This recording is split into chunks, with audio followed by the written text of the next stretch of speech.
So for the pupils that struggle, I think it's really important to first understand properly why it is that they're struggling. Is it the fact that one of those 8 key reading areas isn't working for them? And then identify that and work on that. Is it attitudinal, that they can read but they don't want to? And so what are the ways that you can encourage them to do that? Is it the resources that you've got? We know that funding in schools is really difficult.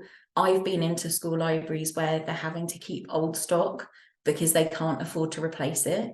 And I think we need to be really honest and look at the experience of the generation we're working with.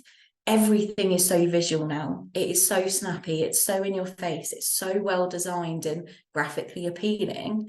If our school libraries aren't tipping that way, it's going to be much harder for them to engage. So sometimes it's that, but sometimes it's the resources in a deeper way, which is about, are these pupils included in the stories that are in your school library? Are they seeing themselves and their friends represented? Are the children in these stories dealing with situations that they can empathize with and see themselves with? And then I think the final part that I'd really consider, and sometimes this gets overlooked, but is it a relationship thing? They need to hear it from someone that they do look up to, that they do respect. And that's part of the reason it's so important to make sure that all school staff are involved in the reading culture.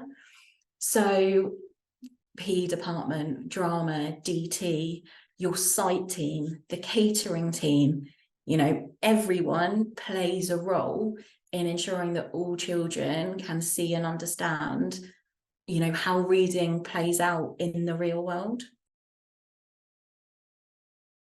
My top tips are be or find someone a reading role model so that everyone's got someone to look up to. Encourage the discussion about books. So book talk is as important as the process of reading because it's the peer-to-peer connection, it's the adult to child connection, it develops the understanding of the story as well as empathy and all of that good stuff. So encourage discussion. Promote wide and inclusive reading. So you will have students who only want to read Guinness Book of World Records. You'll have pupils who only want to read science fiction adventure stories. Everyone needs to be reading a broad selection of resources and stories and information. So making sure that just that reading experience is as wide and as inclusive as possible. Read aloud and storytelling. I will die on this hill. It is such an important part of a reading culture. It can enable everyone to develop. So reading aloud not only can be great for enticing children to want to read a story, it can really support learners who have kind of barriers like dyslexia, where perhaps names are really problematic and it prevents them from building the world.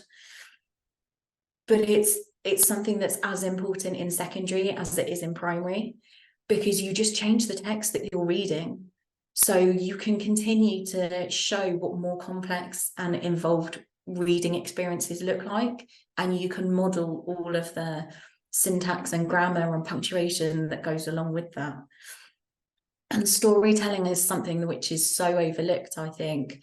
But if you've got children who struggle with reading, taking the reading away and giving them still the experience of reading can really open up that world and enable them to understand why reading is worth persisting with, even if they're finding it difficult. And then my final one would be engage home. So parents, carers, grandparents, we need to be quite proactive as a school to reach out and to support those people with making reading enjoyable. And sometimes that's coming at it from the reading angle, like reading is important and this is why. Sometimes it's about coming at it from the relationship angle And I would say that underneath all of those 5, it's got to be underpinned by respect, because you're not mandating that a child has to do this and what they have to read. You're saying you should want to do this and I want you to do this. So you've got to respect their reading choices. And if you don't like them, you can encourage them, you can entice them, you can go, oh, this one's amazing. But if you end up saying, actually, just no, you're not allowed to read that anymore, it can cause a bit of a fracture in that relationship. So underpin all of that with respect and the knowledge of the individual child. And because it's about finding a way for each child, that individual focus has a benefit which is much more than the sum of its parts. So, you know, the impact can be huge, not only because of the reading and the educational attainment that goes alongside that, but that people having that faith and knowledge that you are investing the time in them, that can be the game changer.